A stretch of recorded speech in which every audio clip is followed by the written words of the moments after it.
Hola, bendiciones y bienvenidos a la segunda escuela dominical del Ministerio Verdad y Vida, sede Centro. El día de hoy nos acompaña el pastor Carlos Álvarez Victoria con el mensaje titulado La resurrección de Jesús y sus apariciones, basado en el capítulo 24 del libro de San Juan. Antes de comenzar, prepara tu mente y tu corazón para escuchar este mensaje. Busca un lugar tranquilo donde puedas escuchar sin distracciones y tomar nota de los puntos claves de este mensaje. Acompáñame en oración. Padre amado, el día de hoy queremos darte a ti gracias por tu infinita misericordia y bondad con la vida de cada uno de nosotros. Abre nuestra mente para que podamos entender la palabra y el mensaje que tu siervo ha traído el día de hoy. Limpia nuestro corazón, Señor Jesús, para que sigamos en esa búsqueda infinita de agradarte. Bienvenidos y bendiciones. Gloria al Señor. ¿Qué estamos celebrando hoy? ¿Qué estamos celebrando hoy? Diga, estamos celebrando que Cristo vive. ¿Quién vive? Y a su nombre. Gloria a su nombre, gracias. Damos gloria a nuestro Dios, amén. Porque vive y permanece para siempre. Gloria al nombre del Señor. Gloria a Jesús. Bueno, amado, he titulado mi mensaje hoy Resurrección de Jesús y sus apariciones. Tan lindo que Él resucita tal como estaba profetizado, resucita en cumplimiento de todo el plan redentor, de todo el plan establecido por Dios, y resucita y hace apariciones o se muestra a varias personas para dejar autenticidad de su resurrección, del cumplimiento de la palabra y de que nosotros podamos estar seguros de que el que resucitó de los muertos un día vendrá por nosotros también. Y así vamos a culminar el mensaje de hoy. Amén, amados. Abran la Biblia en San Lucas. Bueno, y me van a contestar, por favor. Aquí es donde yo más me siento cómodo, amén. Porque ustedes me contestan, pero a veces como que tienen perecita, están ahí todos calladitos, y a mí me gusta que me diga amén, amén, porque así me doy cuenta que estoy al menos llegándolo, o que al menos me están escuchando. Ok. Gloria a Jesús. San Marcos capítulo 24. San Lucas.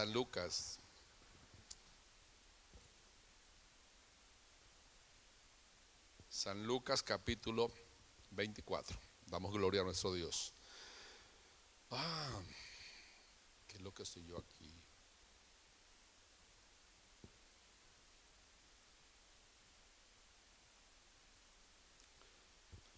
¿Puedo leer ya? Dice: el primer día de la semana, muy de mañana, vinieron al sepulcro trayendo las especies aromáticas que habían preparado y algunas otras mujeres con ellas. Y hallaron removida la piedra del sepulcro y entrando no hallaron el cuerpo del Señor. Aconteció que estando ellas perplejas por esto, he aquí se pararon junto a ellas dos varones con vestiduras resplandecientes, y como tuvieron temor, agacharon la cabeza o bajaron la cabeza a tierra, y ellos les dijeron: ¿por qué buscáis entre los muertos al que vive? No está aquí, sino que ha resucitado. Acordaos de lo que os habló cuando estaba aún en Galilea, diciendo: es necesario que el Hijo del Hombre sea entregado en manos de hombres pecadores y que sea crucificado y resucite al tercer día. Pero entonces ellas se acordaron de sus palabras. Bendito el Señor para siempre. Amén, amados. Bueno, escúchenme bien. La resurrección de Jesús es el acto que redondea, que consuma, que culmina todo el proceso redentor y todo lo que conocemos como la gran victoria de nuestro Señor Jesucristo. Amén. El viernes tuvimos un mensaje muy lindo, nos gozamos bastante, ¿cierto que sí? ¿Cuántos vinieron el viernes? Bueno, y nos gozamos con la palabra. Yo mismo me gocé mucho y Pero ahí no termina la cosa. Él murió, logró vencer al enemigo, le aplastó la cabeza a Satanás en la cruz, le quitó la autoridad, le quitó el poder, le quitó las llaves de la muerte y del Hades, bueno, todo lo que dice la Biblia que él logró en la cruz del Calvario. Pero todo lo que había hecho, su encarnación, su ministerio, su sufrimiento y finalmente su muerte, quedaría sin valor, quedaría sin significado si él no hubiera resucitado. ¿Entendido? La cosa hubiera quedado incompleta, es más, todo se hubiera perdido. ¿De acuerdo? Bueno, es curioso ver que cuando el apóstol Pablo comienza a fundar las iglesias en toda Asia Menor, por toda la costa mediterránea de Asia, una de las iglesias que fundó el apóstol Pablo es la iglesia de Corinto. La iglesia en Corinto se convierte en una congregación tan problemática, tan llena de problemas, de enredos de cosas, tan tremendamente enredada esta iglesia, que el apóstol Pablo les tiene que escribir 2 cartas, y bien gorditas, bien robusticas, explicándoles, enseñándoles, poniéndoles en orden una cantidad de cosas absurdas que ellas tenían. Por ejemplo, esta primera epístola comienza hablándoles de una división que hay entre ellos, que entre ellos están todos separados, divididos, diciendo el uno: yo soy de Pedro, el otro decía: yo soy de Pablo, el otro: yo soy de Apolos. En fin, luego está reprendiéndoles por un problema de inmoralidad entre ellos. Está también reprendiéndoles porque salían porque se peleaban entre los cristianos y se iban a demandar. Se iban a demandar a los cristianos ante los tribunales y ante las personas impías. Bueno, hay una cantidad de cosas que había en esa iglesia y él les está reprendiendo. Pero también él escribe estas cartas dándoles respuestas en problemas y confusiones doctrinales, administrativas de la iglesia, en fin, todo esto. Y él escribe esas cartas. Lo tremendo es que la primera carta termina, ay Dios mío, la primera carta termina con una explicación, o mejor, con la intención del apóstol de resolver un problema que había entre ellos con el tema de la resurrección. Mire qué curioso, creían que Jesús había resucitado. ¿Entendido? Creían que Jesús había resucitado, pero ellos no creían en la resurrección. ¿Puede usted explicarme esto? ¿Puede hacerme entender esto? Creían que Jesús había resucitado, ¿ya? Porque Jesús resucita, aparece, y el testimonio comienza a cundir, comienza a moverse, y todo el mundo comienza a dar testimonio. Y de esta manera, amados, ellos creen, ellos reciben y creen, pero ellos, formados dentro de una cultura helenista, dentro de una cultura griega, formados en ese ámbito donde no se creía en la resurrección, ¿ya? No se creía. Los griegos no creían en la resurrección. Entonces ellos creían que Jesús había resucitado como el Hijo de Dios, como el grande, el todopoderoso, pero no que había resurrección. Entonces, cuando el apóstol en el capítulo 15 de esta preciosa carta, la primera carta a los Corintios, comienza a explicarles, ¿ya? Les dice: señores, ¿cómo van a ustedes a pensar así? Si Cristo resucitó, dice él, les pregunta: si Cristo resucitó, ¿cómo ustedes dicen que no hay resurrección? Porque si no hay resurrección, entonces ¿por qué Cristo resucitó? ¿Ya? Entonces ya ahí comienza el apóstol a explicarles. Les dice: miren, es que es absurdo. ¿Cómo pueden ustedes creer que Cristo resucitó pero que no hay resurrección a la vez? Y quiero que sepan que si Cristo no resucitó, nosotros tampoco resucitaremos. Si Cristo no resucitó, nosotros tampoco resucitaremos. Estaremos bajo la condenación de nuestros pecados. No se ha efectuado nada en nuestra vida, no ha sucedido nada en favor de nuestra salvación. Somos lo mismo que los demás, estamos muertos en nuestros pecados y Cristo no resucitó. Mejor dicho, todo lo que Cristo hizo, todo lo que ha pasado, es más, lo que yo vengo haciendo, lo que yo vengo predicando, dice el apóstol, los flagelos y sufrimientos que he vivido, todo es en vano, porque Cristo no resucitó. ¿Ya? Y es más, les digo, es más, si Cristo no resucitó, vana es nuestra predicación, vana es nuestra fe. estamos muertos. Y si nosotros solamente estamos creyendo en un Cristo que está muerto y que sus despojos están en la tumba, somos los más dignos de conmiseración, es decir, los más dignos de lástima. ¿Entendido? Entonces ahí comienza él a explicar todo y en detalle el tema de la resurrección del Señor, y afianza este tema para darle seguridad a ellos con algunas apariciones que Jesús hizo. ¿Ya? Por eso tengo ese título, la resurrección de Jesús y sus apariciones. No pretendo, escúchenme bien, no pretendo que tocar todas las apariciones que Jesús hizo, no, algunas y sobre todo las más importantes. Entonces aquí en mi nota digo yo, bueno, entonces el apóstol utiliza 4 cosas para él basar toda su cátedra que él quiere darle sobre la resurrección. Entonces comienza diciéndole: señores, es que la escritura, ojo con esto, la escritura, está hablando de la escritura. Les dice: ¿qué nos enseñó la escritura? ¿Qué está en la escritura? ¿Qué hablan las escrituras acerca de Jesús? Y habla de 4 cosas importantes. Primero, que Cristo murió. Bueno, podríamos hablar y agregar una más, aunque no están no las tiene ahí el apóstol en la carta a los Corintios. Podríamos empezar diciendo: Cristo fue encarnado. Amén. Amén. Cristo fue encarnado. Pero él comienza diciendo: Cristo murió según las escrituras, dice ahí. Segundo, Cristo fue sepultado según las escrituras. Tercero, sabemos por las escrituras que él resucitó. Y cuarto, que él apareció a muchas personas. Amén.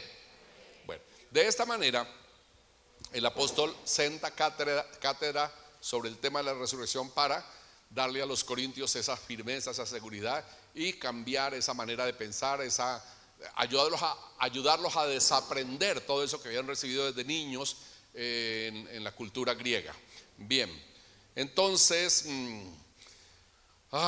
con estas 4 cosas él hace una tremenda exposición de todo lo que fue el sacrificio, la entrega de nuestro Señor Jesucristo hasta llegar a la resurrección. Y toda esa entrega, todo ese sacrificio de Jesús quedaría incompleto, quedaría completamente sin valor si él no hubiera resucitado. ¿De acuerdo, amados? Y por eso Cristo resucitó. Y lo más hermoso, lo más glorioso es que han pasado 2000 años. Han pasado 2000 años. ¿Y saben qué? La tumba continúa vacía. La tumba sigue vacía y no hay explicación científica que aclare eso. ¿Entendido? Y siempre hemos dicho, ahorita lo oímos en una canción: en la tumba de Mahoma están los huesos de Mahoma, en la tumba de Confucio están los huesos de Confucio, en la tumba de no sé quién están sus huesos. Y en cada país donde ha habido una persona célebre, usted ve los mausoleos, usted ve los monumentos donde los sepultaron, y ahí están. Tuve la oportunidad en República Dominicana de ir a una iglesia donde están los restos de Cristóbal Colón. Si usted va a Venezuela, le llevan donde están los restos de Maduro, que eso de Maduro, de Simón Bolívar. Iba a decir que Maduro y Chávez lo han desenterrado varias veces para hacer cosas ahí. Ay, no perdonan nada ustedes. Qué horribles. Ok, entonces, amados, pero caí primero en cuenta yo que ustedes. Ok. Todos van a buscar sus líderes, van a buscar sus personajes, todos van a buscar, y ahí encuentran los restos, ahí encuentran los huesos, ahí encuentran, hermanos, los despojos.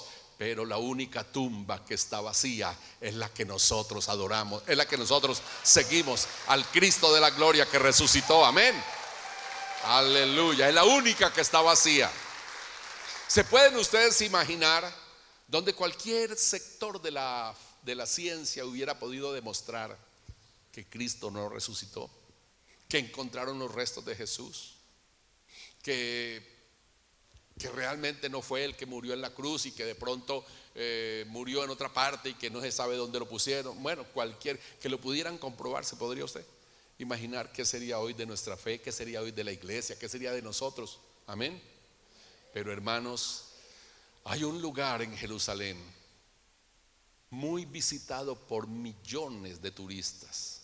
Se conoce como la tumba vacía, donde fue colocado el cuerpo de Jesús.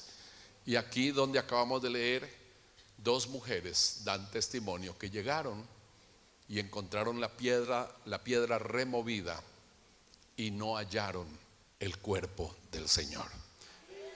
En mi punto de transición dice: veamos algunas apariciones de Jesús resucitado como testimonio vivo, como testimonio grande de que Él vive. La tumba vacía es un testimonio mudo, pero que dice a gritos: no está aquí. Habla a gritos diciendo: no está aquí, pues ha resucitado. Bendito el Señor, bendito el Señor para siempre.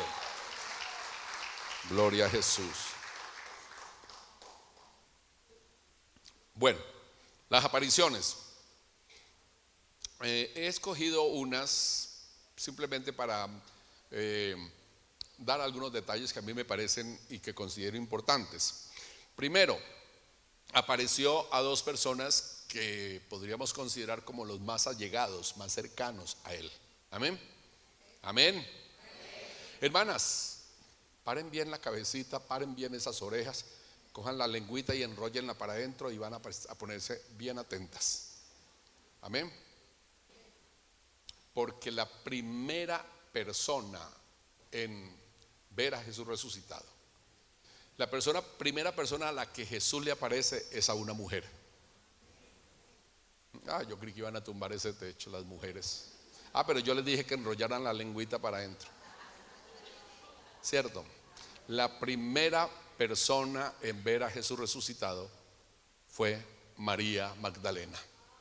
Amén. Ok, María Magdalena tuvo el privilegio de ser la primera persona a quien Jesús se le presentó vivo. Jesús durante todo su ministerio, solamente Jesús durante su ministerio se dedicó a darle dignidad a la mujer. Ustedes recuerdan cómo la mujer, según la Biblia, carecía de significado, carecía de valor, era maltratada, era un objeto sexual, era un objeto de servicio. La tenía el esposo para que le tuviera hijos. Amén. Miren, eran tan tremendos que podían tener una mujer para que le tuviera sus hijos que iban a heredar y que iban a ser su familia, pero ese hombre podía comprar esclavas y esclavos y tener sexo con las esclavas. Así era, porque eran como objetos, no valían nada. Usted nunca encuentra en las genealogías el nombre de una mujer, a no ser que como Rahab, como María, bueno, en fin, que aparecen, una que otra que aparecen por algún hecho trascendental, por algún hecho importante en la vida de ellas, se ven obligados a colocarlas en la genealogía. ¿Entendido? Pero siempre, figúrense que en aquella época los hombres engendraban muchísimos hijos, 20, 25, 30, pero de repente decían fulano de tal que tuvo 12 hijos, pero mentira, había tenido 25, y era que 12 eran varones, los demás eran mujeres, no las mencionaban. ¿Aló? Así era la mujer en la época de Jesús y de ahí para atrás, y hasta el día de hoy en algunos países árabes, donde ya se están sacudiendo las mujeres. ¿Ya? Y bien, entonces de esta manera Jesús se dedica a levantar la vida de las mujeres, porque la mujer es un ser maravilloso creado por Dios, con unos atributos, con unas condiciones muy lindas. Hermanos, yo no sé qué sería de la vida, qué sería de la familia, qué sería de la sociedad si no hubieran mujeres. Un hombre abandona a una mujer con 4 o 5 hijos y se va tranquilo, se casa con otra, se ve con otra y se olvida. En cambio la mujer se somete a sus hijos y los saca adelante y lucha y se abnega y se entrega. Hermanos, ¿qué haríamos si las mujeres? ¿Cierto? Y por eso Dios le ha dado tanta dignidad que hoy en día la mujer ocupa un sitial tan grande en la sociedad, de tal manera que el día de las madres el comercio se colapsa, el comercio está, y es cierto. En cambio el día del padre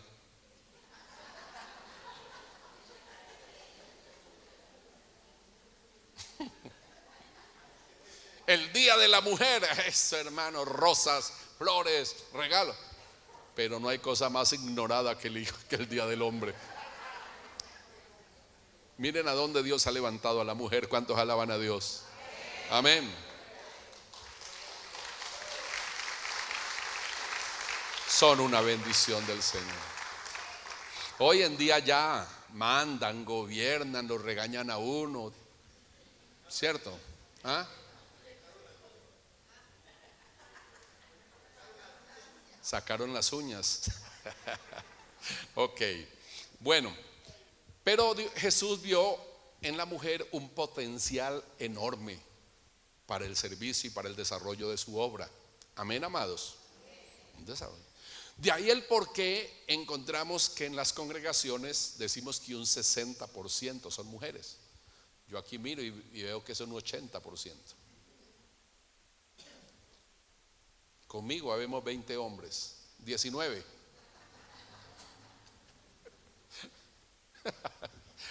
Todas son mujeres.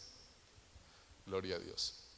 Y hay por ahí un dicho que dice que llegará el día en que 7 mujeres correrán detrás de un hombre.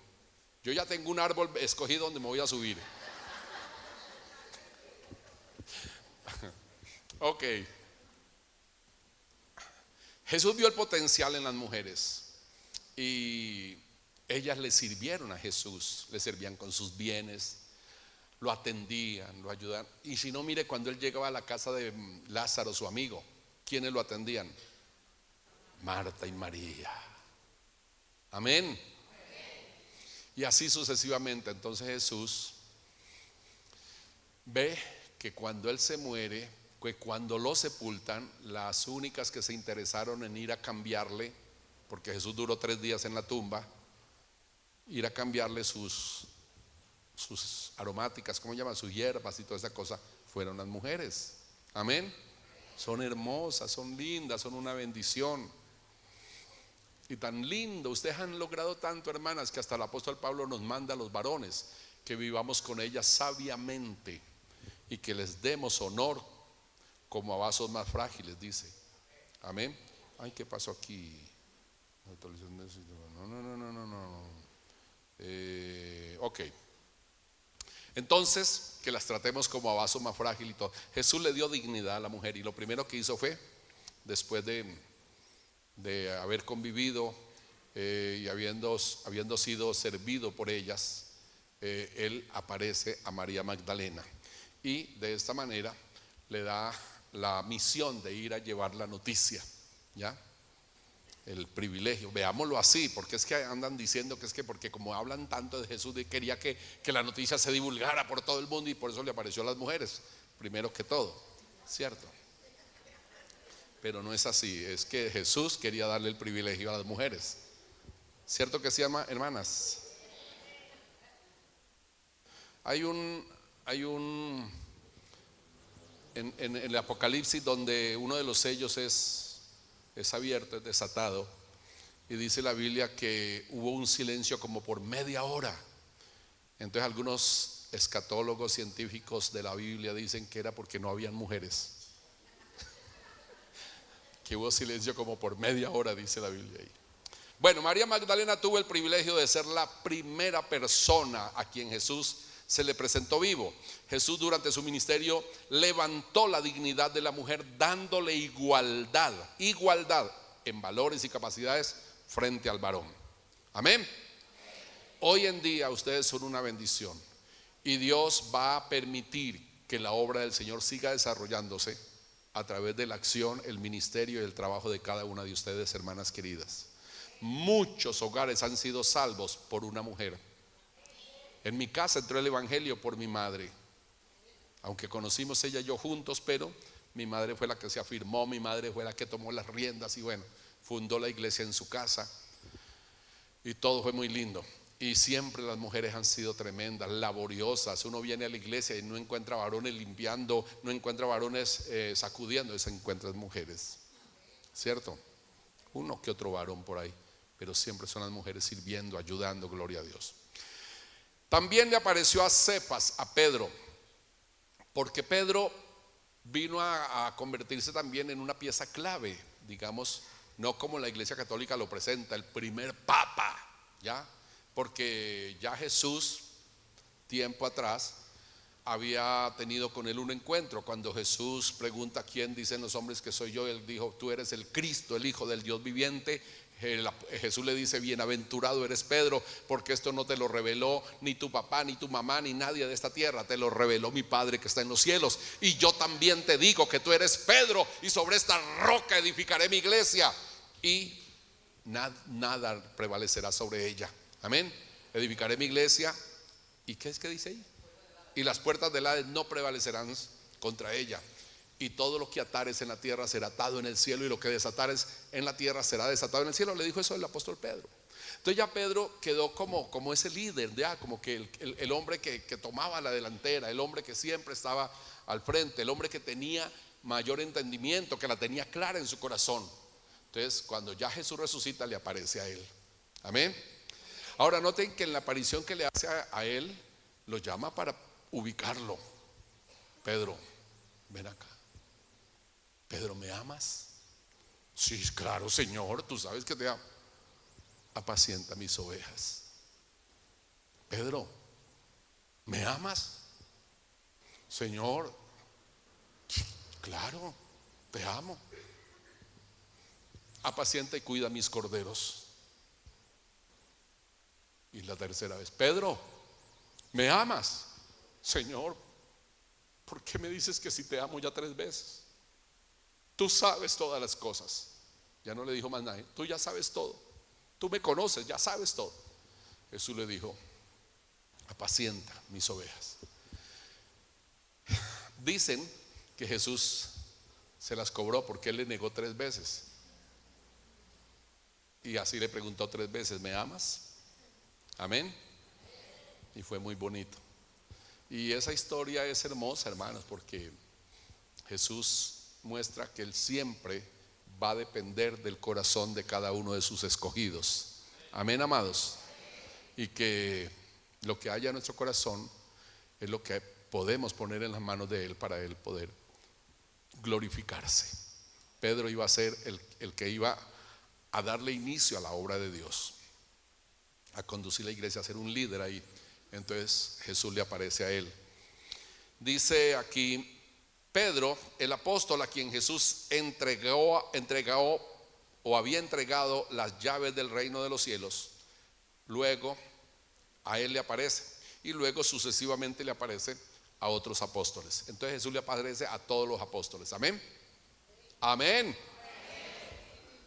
Bueno, segundo, dice San Lucas capítulo 24, creo que es el 5 en adelante. No, el 13.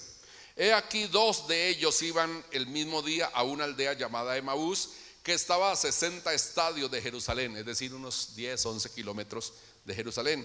E iban hablando entre sí de todas aquellas cosas que habían acontecido, lo que había sucedido. Y sucedió que mientras hablaban y discutían entre sí, Jesús mismo, Jesús resucitado, ¿no? Jesús mismo se acercó y caminaba con ellos, mas los ojos de ellos estaban velados para que no le reconociesen. Y les dijo: ¿qué pláticas son estas que tenéis entre vosotros mientras camináis? ¿Y por qué estáis tristes? Respondiendo uno de ellos le dijo, el que llamaba Cleofás, le dijo: ¿eres tú el único forastero en Jerusalén que no ha sabido de las cosas que en ella han acontecido en estos días? Entonces les dijo: ¿qué cosas? Ya, y ahí se prolonga la charla y en la caminata, ¿no? Los 2 amigos o las 2 personas que van camino a Emaús. Ya había terminado pues el fin de semana, la Pascua, la crucifixión de Jesús, todo lo que había acontecido, y ya ellos regresaban a su casa. Es muy posible que se trataba de una pareja de esposos. Y como ya les mostré el problema del valor de las mujeres, no la mencionan a ella, mencionan al varón, Cleofás o Cleofás. ¿De acuerdo? Y iban de regreso, iban hablando, ay, pero ¿cómo así? ¿Cómo que mataron a Jesús? ¿Cómo que lo crucificaron? Y venían hablando y triste y tal, cuando les aparece Jesús. La Biblia habla de dos de sus discípulos. ¿La Biblia habla de qué? Yo les he enseñado a ustedes, amados, a distinguir, a hacer diferencia entre lo que son discípulos y lo que son apóstoles. Son dos cosas totalmente diferentes. ¿Está claro? ¿Está claro? Ustedes tienen que aprender a distinguir, a hacer diferencia entre discípulos y apóstoles. Apóstoles simplemente es un grupo de 12 personas que Jesús escogió, que Jesús llamó, escogió y comisionó, a quienes les entregó el apostolado. Es decir, un ministerio definido, un ministerio de tiempo completo, un ministerio dedicado, completamente dedicado al servicio de Dios. Por eso el apóstol Pablo hace tanto énfasis en su apostolado y hace tanta defensa de su apostolado, porque eso no es para cualquiera. Y dice que el apóstol Pablo dice que él es el último de los apóstoles. ¿Me están oyendo? ¿Cuántos de ustedes han escuchado en esta ciudad o de pronto en otras iglesias donde al pastor se le dice apóstol? Levanten la manito. Ay, qué poco. Qué poco. Aquí no hay apóstoles. Aquí está el pastor o estamos los siervos de Dios. ¿Entendido? O estamos los siervos de Dios. El apostolado es un ministerio que Jesús encargó a unas personas definidas, ¿ya? A unas personas definidas. Y cuando descendió el Espíritu Santo, y todo, el apóstol Pedro, antes de que el Espíritu Santo descendiera, convocó a los que estaban ahí orando para que eligieran al vacante de Judas, puesto que Judas se había ahorcado y había quedado para que volviera a cubrirse el grupo, ¿de acuerdo?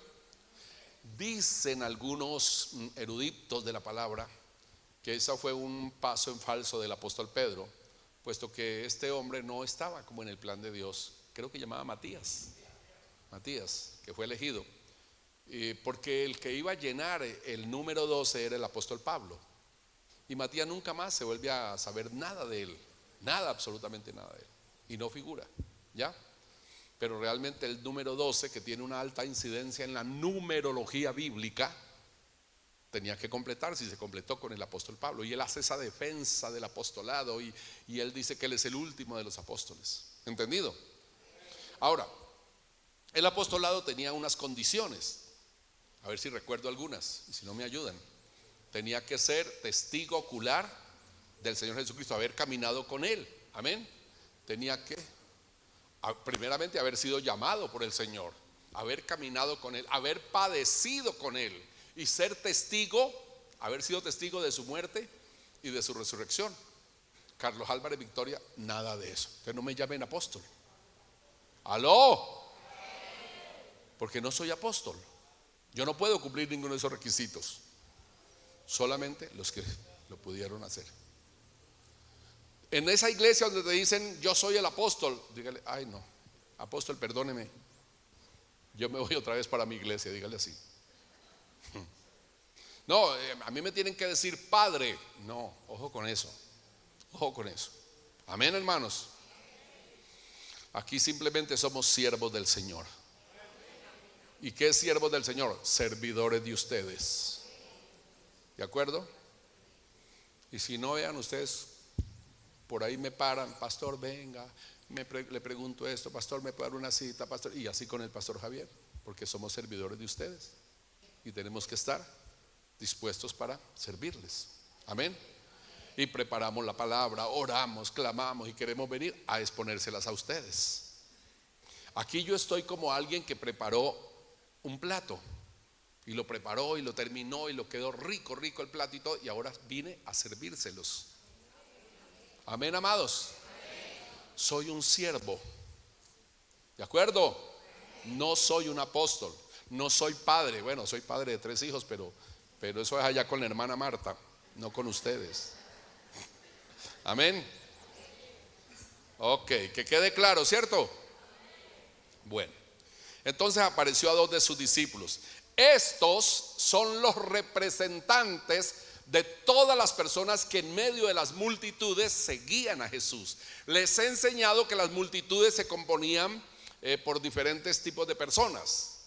Estaban los curiosos, los del show, que querían ver los milagros. Uy, tremendo como le devolvió la vista a ese ciego. Uy, acá como levantó al paralítico. Estaban así mirando a ver qué milagro hacía el Señor. Pero no había en ellos una entrega, no había en ellos una consagración a Dios. ¿Entendido? Entonces seguían a Jesús simplemente por curiosear. Estaban los antagónicos que estaban buscando, tirándole la cascarita al Señor a ver en qué caía, en qué falsa palabra, en qué palabra maldicha usaba para poder acusarle, qué sé yo. ¿Entendido? Estaban los que iban era buscando un favor. Señor, sáname, Señor, ayúdame, Señor. Como el que llegó, Señor, dile a mi hermano que parta la herencia conmigo. El otro que llegó, Señor, ven a sanar a mi criado que está enfermo, Señor. Esos que vivían simplemente buscando el favor del día. Pero entre las multitudes también estaban los que seguían a Jesús de corazón. Y habían muchos de esos discípulos secretos que la gente no sabía que podían amar a Jesús, seguir a Jesús, ir en pos de Jesús. Uno de ellos, Nicodemo, un principal entre los judíos, un hombre que llegó a formar parte del Sanedrín, la cúpula, la máxima autoridad del pueblo de Israel. Y estando en el Sanedrín trató de ayudar a Jesús, o trató de defenderlo. Cuando estaban ahí diciendo, ¿qué hacemos con este? Lo tenemos que matar, Él dijo, ¿acaso nuestra ley condena a alguien sin antes escucharlo? Como diciendo, escúchenlo. Como queriendo decir, yo ya lo escuché, yo ya sé quién es él, yo ya sé qué es lo que habla, qué es lo que dice. Escúchenlo. Miren lo que se atrevió a decir en una reunión del Sanedrín, que estaban hablando contra Jesús. Nicodemo. ¿Y dónde encontramos a Nicodemo después del muerto Jesús? Cuando va a reclamar el cuerpo de Jesús, cuando lo envuelve en una sábana con especias. Amén. Era un discípulo silencioso, buscó a Jesús de noche. Y la gente dice, es un hipócrita. Buscó a Jesús de noche, es un hipócrita porque no quería que nadie se enterara. ¿Qué va a saber usted? ¿Qué vamos a saber? A lo mejor, él dijo, a lo mejor, ¿por qué no pensamos de la mejor manera? A lo mejor, él dijo, durante el día él vive asediado, el uno lo coge acá, el otro lo ala para acá, el otro se lo lleva para allá. Yo lo quiero buscar de noche para que me dedique todo el tiempo necesario. Bendito y alabado sea Dios. Amén, amados. Y buscó a Jesús de noche y estuvo con él. Entonces, así como él, habían muchos discípulos que seguían a Jesús silenciosamente y creían en él y apoyaban a Jesús. Amén. Entre ellos estaban estos dos. Repito, puede haber sido una pareja de esposos. Y regresaban después de muerto Jesús y todo esto. Y Jesús, cuando van de regreso, caminando como de aquí a Bello, unos 10 kilómetros, ya caminando, Jesús se les une, resucitado, se les une en el camino y los oye y les dice, ¿qué son estas charlas que ustedes traen? ¿Qué es esto que están platicando con tristeza, con dolor? ¿Por qué? ¿Qué?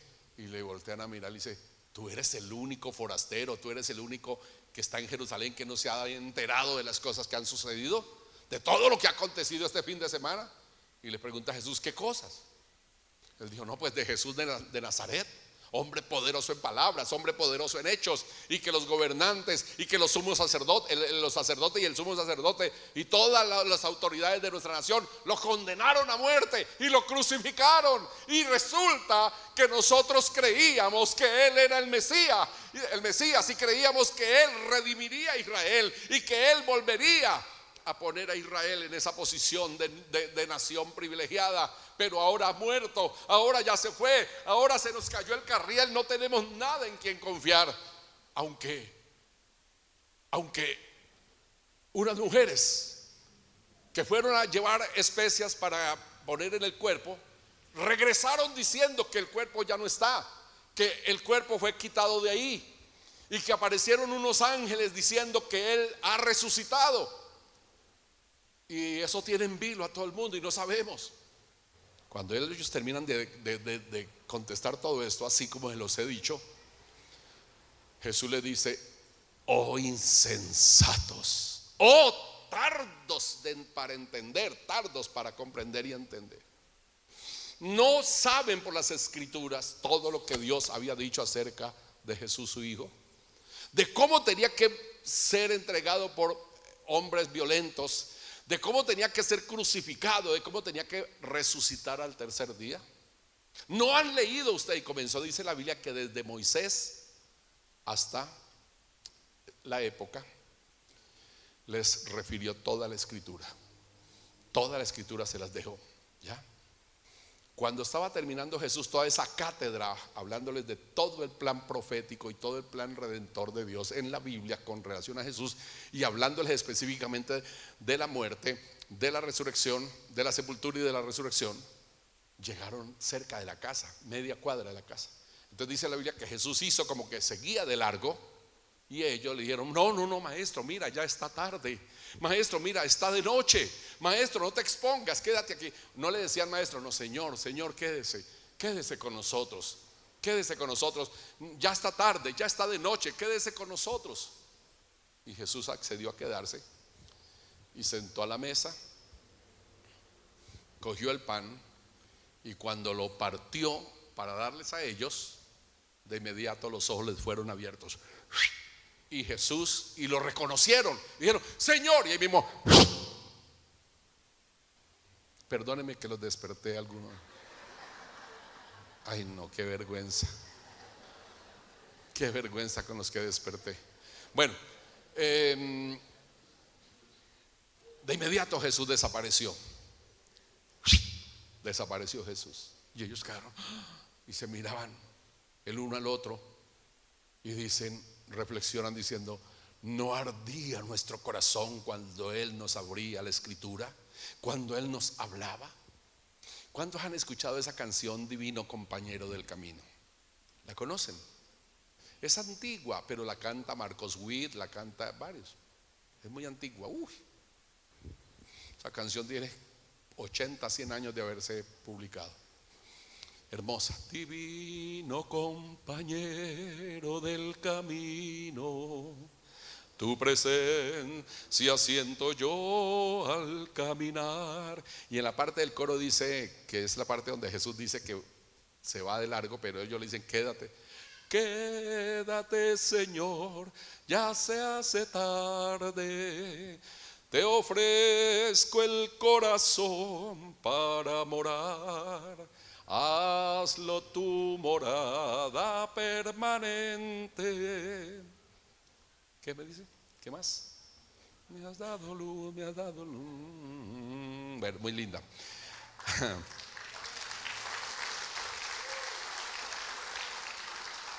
Esa historia es maravillosa. ¿Cómo es que Jesús se preocupa y se ocupa de dos personas que eran del común? Dos personas que estaban en la multitud, eran parte de los discípulos. Les estaba diciendo que tienen que diferenciar entre discípulos y apóstoles, y yo no terminé. Ahorita que vuelvo a mencionarlo, lo voy a terminar. Los apóstoles, ya les dije, son personas que fueron llamadas por Dios para un ministerio específico para el resto de sus vidas, ocuparse solamente de servir a Dios como apóstoles, como el que es llamado para ser pastor, como el que es llamado para ser profeta, porque la Biblia habla de los 5 ministerios: apóstoles, profetas, evangelistas, pastores y maestros. Efesios capítulo 4, amén. Que son los llamados de Dios para servir de tiempo completo en la obra de Dios.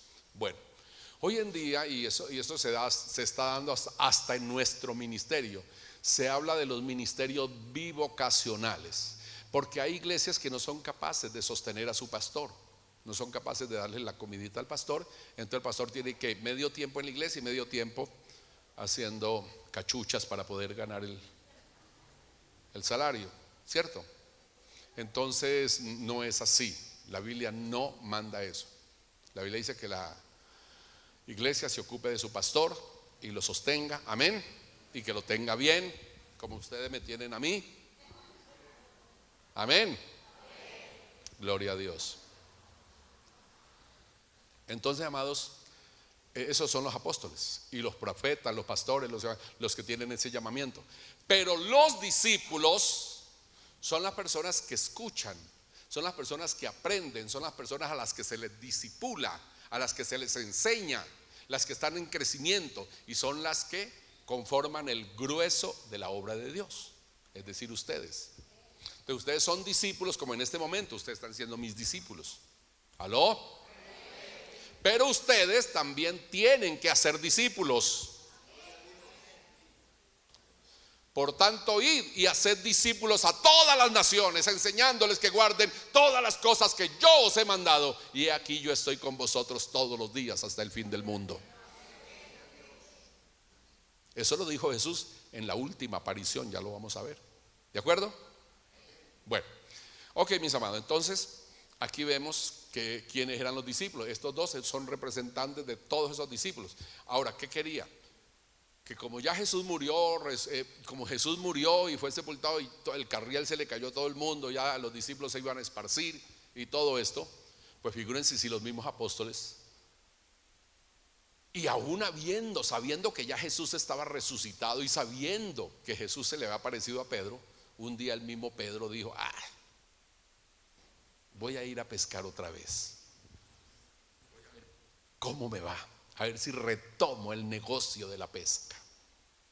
Todavía tengo la barca, todavía tengo las redes. Bueno, y otro dijo: yo te acompaño. Y el otro dijo: yo también voy. Cuando se dieron cuenta, todos se fueron a pescar. Y hermanos, tan lindo el Señor, tan tierno el Señor. Se fueron a pescar, estaban en alta mar, cuando de repente aparece Jesús caminando por la playa, resucitado. Aparece caminando por la playa, arma un fogoncito, comienza, hermanos, a asar ahí unas arepas, unos panes, y los voltea a mirar. Uy, cuánto ha luchado Dios con nosotros, con la humanidad durante toda la historia, ¿cierto, hermanos? Y los voltea a mirar allá bien, unas cuantas cuadras adentro del mar, y luego le dice: ¡hey! Les dije que yo nunca aprendí a silbar. ¡Hey! Ellos voltean a mirar y les dicen: ¡hey! Y ellos vienen y Jesús les dice: ¿han cogido algo? ¿Tienen algunos pececitos? Sí, claro. Cogieron y todo, y los pusieron en el fogoncito que Jesús tenía, los asaron y comenzaron a comer. Y Jesús cogió del pan y les dio, y comían y miraban a Jesús y comían y miraban. Y dice la Biblia que lo reconocían, pero que del miedo, del temor, no se atrevían a decir nada. Amén. No se atrevían a decir nada. Entonces, si eso hacían los apóstoles, pobre esa cantidad de discípulos que no tenían formación, que no habían estado con Jesús tanto tiempo como ellos habían estado, y sin embargo mire cómo estaban desertando, cómo se habían ido otra vez a buscar el oficio anterior, porque el carriel lo tenían en el piso. ¿Entendido, amados? Miren, hermanos, toda la vida cristiana tiene que ser movida por la fe. Cada acto de tu vida cristiana tiene que ser pasos de fe. Tu avance se tiene que dar a base de pasos de fe. Amén. ¿Sabe qué le dije yo esta mañana a Dios? Porque yo estaba mirando algo que yo quiero, y que por rato me mete el diablo la duda. Dice: es que esto cuánto hace que no sucede, esto cuánto hace que no pasa, esto nadie lo tiene, esto nadie en ninguna parte. Yo dije: no importa. Entonces en un momento reaccioné y dije: no importa, y lo dije en voz alta: no importa. Alguien tiene que creer en estos tiempos, alguien tiene que hacer vívida las cosas o hacer realidad las cosas por medio de la fe. Yo lo creo, Señor, lo creo y lo voy a ver, le dije al Señor. Amén. Y así tiene que ser la vida del creyente. En medio de la oscuridad, del ambiente lúgubre, en medio de la situación que se esté viviendo, hay que creer y dar pasos de fe. Los apóstoles vieron que Jesús había muerto, que Jesús, aunque había resucitado y todas cosas, dijeron: pero no, ¿cómo vamos a hacer? Ya las multitudes se perdieron, ya las multitudes no están. ¿Cómo el Señor va a armar a toda esta gente y cómo vamos a salir a pelear y cómo vamos a derrocar al imperio romano? No, yo me imagínense todo lo que pasaba por la mente de ellos. Y se fueron mejor a pescar. Y Jesús va a buscarlos. Amén. ¿Se acuerdan cuando Elías también salió bravo después de haber matado 400 profetas de Baal? Y salió corriendo de la voz de una mujer. Y eso que en esa época no valían nada las mujeres, imagínense. ¿Qué tal que tuvieran el valor y la fuerza que ahora tienen? Ay, Señor. Y Elías salió corriendo y se fue y caminó más de un día de camino, o yo no sé cuántos días de camino, dice la Biblia. Y fue y se metió en una cueva y hasta allá lo fue a buscar el Señor. Hasta allá. Elías, ¿qué haces aquí? Ay, Señor, es que un vivo celo por tu palabra y no sé qué, y mira, y me buscan para matarte y mataron a mucha gente y no sé qué, y solamente, bueno, ya. Entonces cuando sale encuentra comida. El Señor le tenía ahí un fogoncito, comida, come, fortalécete, le dice Dios, porque mucho camino te resta. Hermano, que Dios no tenga que ir a buscarte, permanece siempre. Dicen amén. Que Él no tenga que ir a buscarte, permanece. Gloria al Señor. Bueno, estos son representantes de todos los que entre la multitud seguían a Jesús y eran sus discípulos. La Biblia solo nos da la identidad de uno, el que se llamaba Cleofás. El otro quizá era la esposa, ya no la mencionan. Esta multitud de discípulos había oído de Jesús repetidas veces que Él tenía que morir, tenía que ser sepultado y que finalmente tenía que resucitar al tercer día. Aconteció, Jesús se les aparece y les dice: vayan, divúlguenlo por toda parte. ¿Qué pasó ahí? ¿Qué pasó? Dejaron el pan, dejaron la comida y todo y salieron y se devolvieron otra vez para Jerusalén. Otros 10 kilómetros de camino. Y llegaron. Y cuando llegan a Jerusalén encuentran a los apóstoles en una convulsión, en una situación tremenda, porque ya Jesús le había aparecido a Pedro.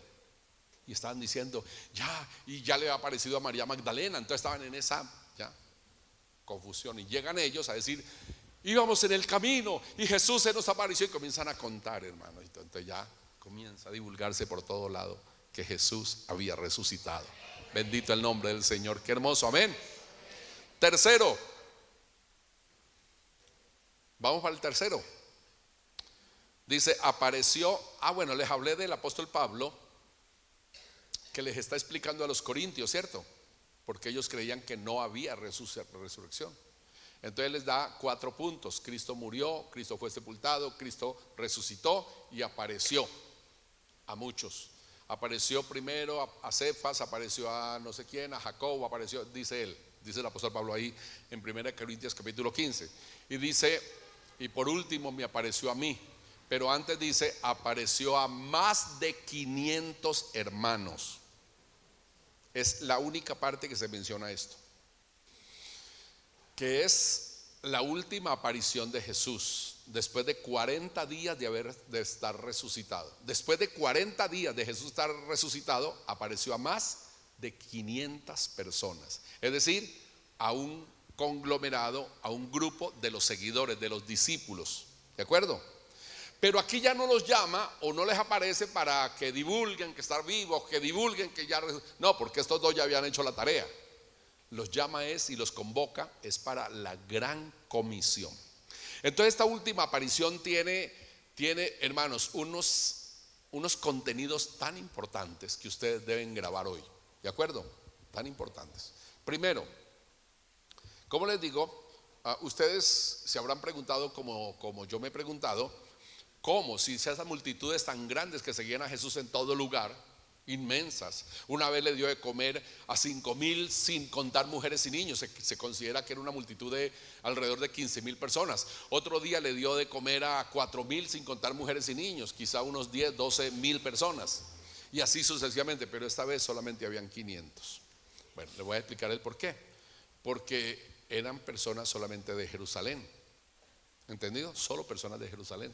No era de todos los lugares donde Jesús andaba, porque Jesús hacía un recorrido desde Galilea, desde la ciudad de Capernaum donde él vivía, y se venía bajando por todos los departamentos: Perea, Decápolis, Samaria, hasta llegar a Judea.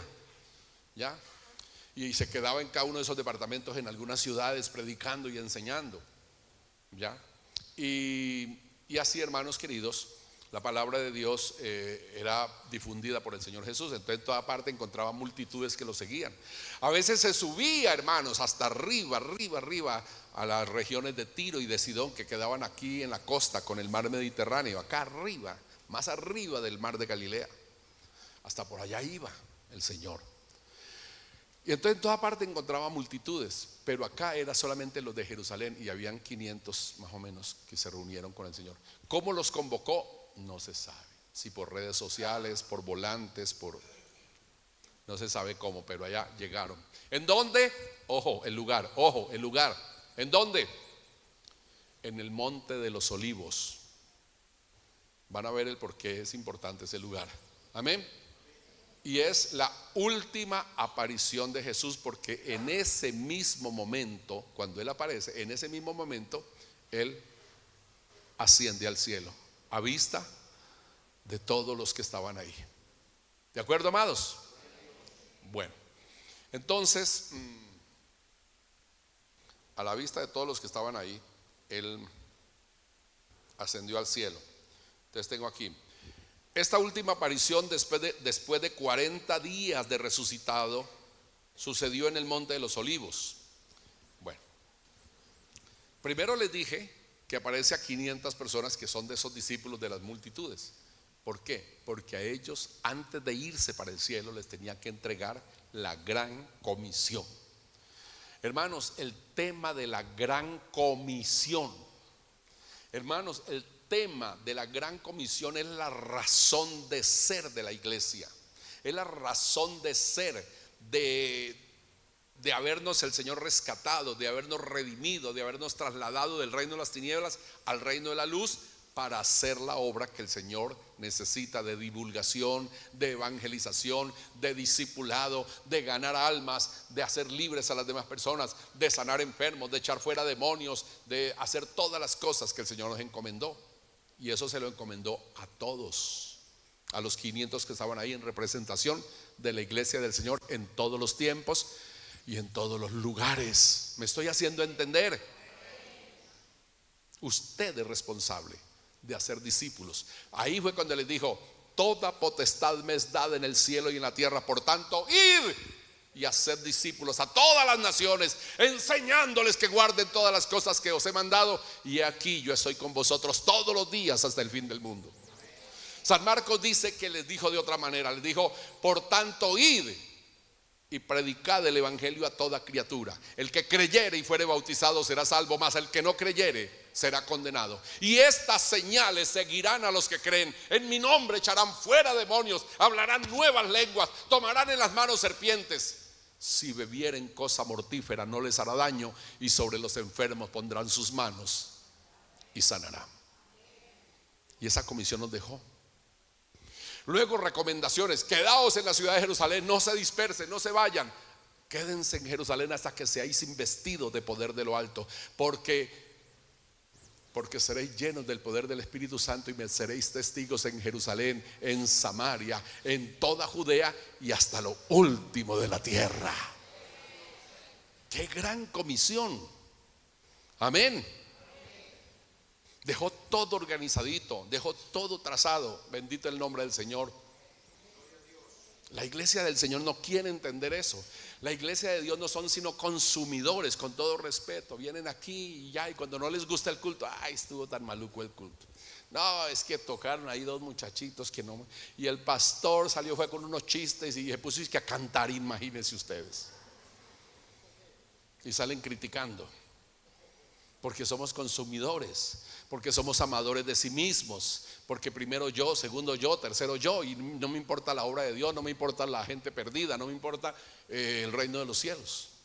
¿Aló? Que Dios nos ayude, amados hermanos. Que Dios nos ayude. Entonces dejó la gran comisión. Usted tiene que ahondar en esa gran comisión y dígale: Señor, ¿qué quieres que yo haga? ¿En qué quieres usarme? ¿Qué quiere, Dios mío, de mi vida? Dicen amén. Y Dios te va a enseñar, Dios te va a dirigir. Gloria al nombre del Señor. La venida del Señor está muy cerca. No sé en qué te hayas ocupado. Y cuando Cristo venga vas a estar ocupado en todas las cosas y no vas a tener ni galardón, ni viaje para el reino de los cielos, y menos una vida eterna. No diga amén. Ahí no cabe amén. Más bien diga: que Dios nos libre. Amén. Que Dios nos libre. Amén. Tiene que encontrarnos, Señor. Dice la Biblia: bienaventurado aquel siervo al cual cuando su Señor regrese lo encuentre haciendo así, haciendo lo que le encomendó. De cierto os digo que se ceñirá y hará que ese siervo se siente en la mesa y vendrá a servirle. ¿Cuántos alaban a Dios? Aleluya.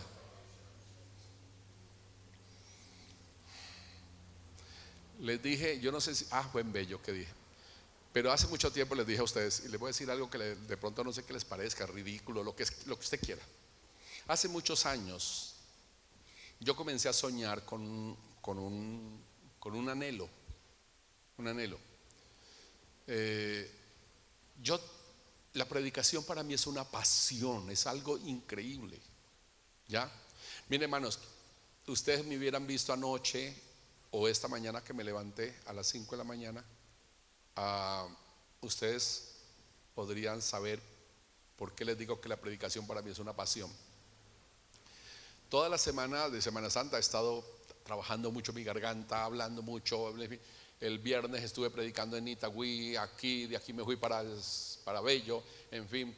Y lo que fue ayer, estuve todo el día debilitado, con un desaliento, un cansancio, me dolía la planta de los pies terrible, la garganta, hermanos, casi ni podía tragar, hasta por la noche, anoche, ni podía tragar. Ya, entonces lloré y dije, entonces mi esposa me dijo, papi, ¿por qué no llama a algún pastor que lo reemplace, descanse? Le dije, no, mi amor, no. Y yo pensaba en eso. Ay, encargo, no. Entonces oré al Señor y le dije: Señor, yo voy a amanecer bien.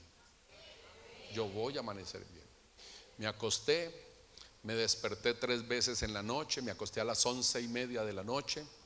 Me desperté como 3 veces, volví, me dormí. A las 5 me desperté, o antesito de las 5 me desperté. Ya, comencé a organizarme y todo para estar en Bello antes de las 7. Y cuando me desperté tenía el dolor de la garganta y había descansado un poco y todo, pero hoy dije: Señor, en el nombre de Jesús yo voy. Ya, bueno. Y fui, prediqué en Bello y prediqué lo más de lindo, y fue lindo, me gocé bastante. Ahora estoy aquí con ustedes y de aquí parto otra vez para Bello a predicar allá. Pero ¿qué era lo que les quería comentar que les puede parecer ridículo? Esto para mí ha sido una pasión, y yo ganar almas para Cristo, eso me llena de alegría. Amén. Y esto para mí es algo, esto es mi vida, hermano, esto es mi vida. Y un día dije yo: ay, qué rico que yo pudiera morir predicando, que la muerte me cogiera en mi ley, que yo estuviera predicando y que entre una persona y un loco o alguien se saque una pistola y me dispare y yo muera ahí. Yo pensaba, no, y yo, escúchenme, y yo decía: Señor, y que yo pueda sumar entre los millares de mártires, porque es que la Biblia dice, cuando dice me seréis testigos, habla de eso. Muchos de ustedes no saben que cuando Él dijo me seréis testigos, está hablando, ustedes tienen que ir conmigo hasta la muerte, tienen que morir por mí. La palabra testigo en el griego, martirius. El siervo de Dios tiene que morir, tiene que terminar muerto por la causa del Señor, dando su vida por la causa. Entonces yo soñaba con eso. Ay, Señor, y que yo sume entre la cantidad de mártires. Y comencé a soñar con eso. Comencé a preparar el corazón de mi esposa. Mi amor, algún día puede suceder. Comencé a decirle. Pero saben, hermanos, que cuando comenzamos a mirar la venida del Señor tan cerca, tan cerca, tan cerca, y comienzo yo a investigar y a ver la manera como Cristo va a venir y la manera como lo vamos a ver, cómo lo vamos a recibir, cómo vamos inclusive muy posiblemente a descender con Él mismo para reinar en la tierra, todo esto, yo dije, ay Señor, yo no me quiero perder eso. Yo no me quiero perder eso. Entonces comencé a cambiar de parecer. Entonces yo ya no me quiero morir, quiero estar vivo para cuando el Señor venga. ¡Ah! ¡Aleluya!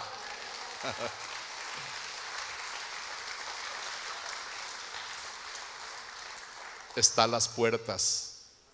Está a las puertas, señores. Amén. El monte de los olivos.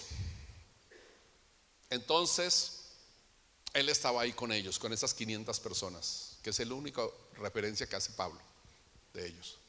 Y les estaba diciendo todo eso que les acabé de decir, pues de que me seréis testigos, de que llevaréis mi palabra, bueno, que haréis discípulos a las naciones, todo estaba hablando todo esto. Cuando de repente vino una nube y lo envolvió y se lo llevó. Y ellos quedaron así, mirando para arriba. Y estaban así, pero totalmente lelos mirando a Jesús. Cuando se acercaron aparecieron unos seres angelicales quizá, con vestiduras blancas, y les dijeron: señores, señores, ¿qué hacéis mirando al cielo? Ese mismo Jesús que están viendo partir al cielo, así mismo vendrá como le habéis visto ir. Bendito y alabado sea el nombre del Señor. Así mismo vendrá como le habéis visto ir. Ay, lo tremendo es que es ahí mismo donde Él vendrá. Dice la Biblia en una de las profecías del Antiguo Testamento, que Él vendrá y pondrá sus pies sobre el monte de los olivos. Y el monte de los olivos se partirá en dos, creando un gran valle donde ocurrirá la famosa guerra de Armagedón. ¿Ya? Él vendrá y pondrá sus pies sobre el monte de los olivos. Aterrizará ahí donde lo estaban viendo partir. Amén, amados. Entonces es bien significativo, ¿cierto? Bien significativo. Bueno, amados, lo lindo es que han pasado 2000 años. La tumba sigue vacía. No ha habido ninguna razón científica que desmerite o que desmienta o que desvirtúe. Hasta el día de hoy millones y millones y millones de turistas van a visitar la tumba vacía. ¿De acuerdo? Y seguirá vacía, porque Cristo con su cuerpo, con sus heridas, con todo, está en el reino de los cielos. Y pronto vendrá y pondrá sus pies sobre el monte de los olivos. Y ahí estaremos con Él y reinaremos con Él después de que Él haya ejecutado al anticristo, al falso profeta, a todos sus seguidores. Amén, amados.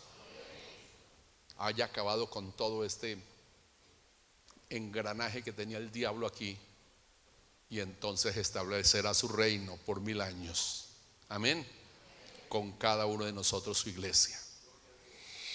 ¿Lo estamos esperando?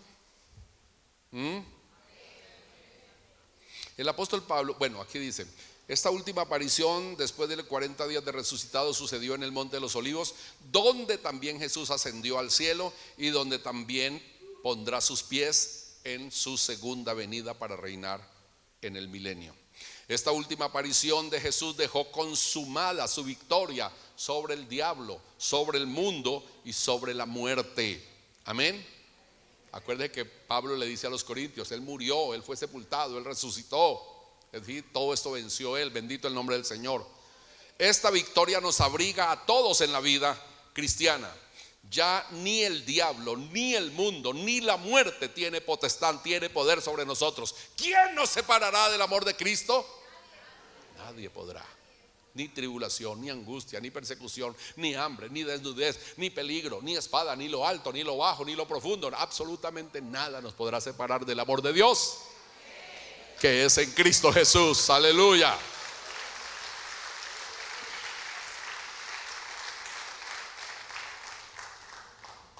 Entonces Cristo vino y veíamos el viernes pasado que Cristo vino y destruyó en la cruz del Calvario al que tenía el imperio de la muerte. No olviden que el viernes vimos que la muerte entró por Adán. ¿Cómo se le llama a Adán? El primer Adán. Pero Cristo trajo la vida. ¿Y cómo se le conoce? El postrer Adán, que nos trajo la vida. Amén. Entonces el daño que nos hizo Adán, Jesucristo vino a repararlo.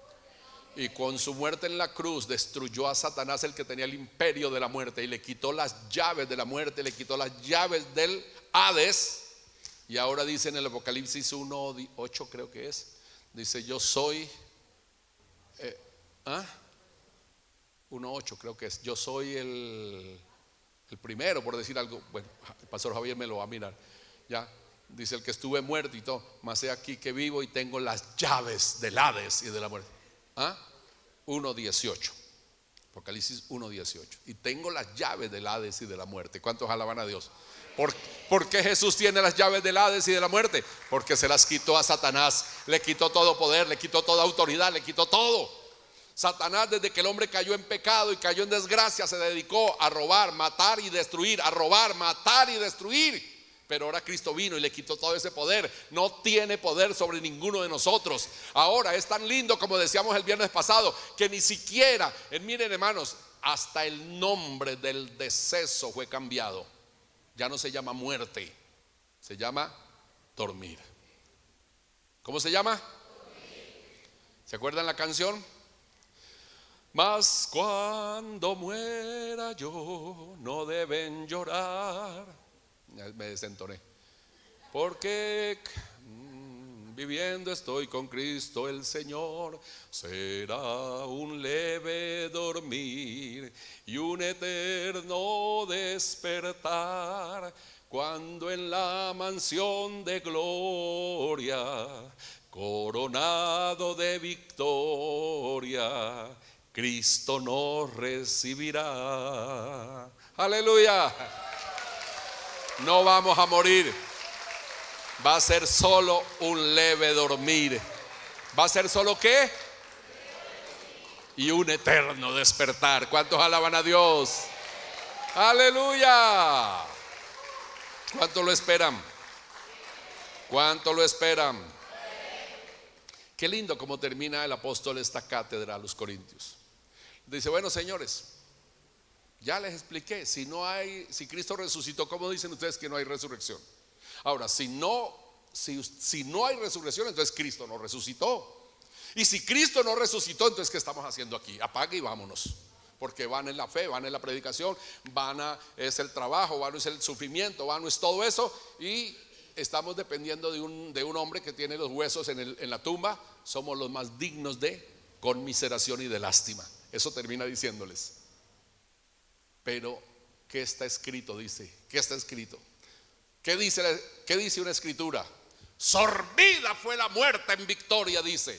¿Qué dice? ¿Qué está escrito? Sorbida fue la muerte en victoria. Y en una declaración febril, en una declaración ferviente, que dijera yo, con mucho frenesí, él levanta la mano y dice: ¿dónde está, oh muerte, tu aguijón? ¿Y dónde, oh sepulcro, tu victoria? Amén. Usted tiene que vivir, hermanos, con esa seguridad.